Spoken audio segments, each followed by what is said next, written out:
not practicing language. There's a place in Singapore called Geylang. Right? Anyone knows Geylang? I go there for the food. Alright? It's... Yeah, not that Lampung Merah bullshit and that nyentot, none of that for me.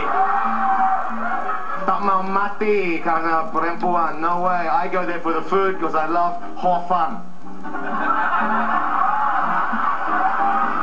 I spent a lot of time actually in Australia because we had a family there and we used to go there for holiday. That's the only reason we went to a place for holiday, because it's a free place to stay. You know, we're Indian, we're cheap, so that's about it. So we used to go to Australia. So I actually gone down to Perth in Western Australia, and I went to a club called the Ruby Room, and I'm 5,000 miles from home.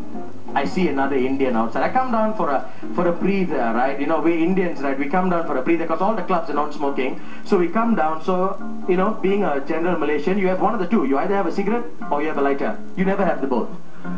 So I come downstairs, take a whip out a pack of smokes, and then there's a guy there standing, Indian guy, having a smoke as well.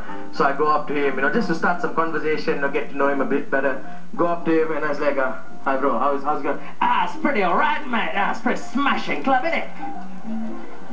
Yeah, bro, it's not bad at all. Yeah, some pretty fine bitches up in here, yeah. I'm like, oh, okay, so, where are you from, guys? I'm like, I'm from Kerala. Hey, Macha, you're from Kerala? Hey, I'm from Kapong.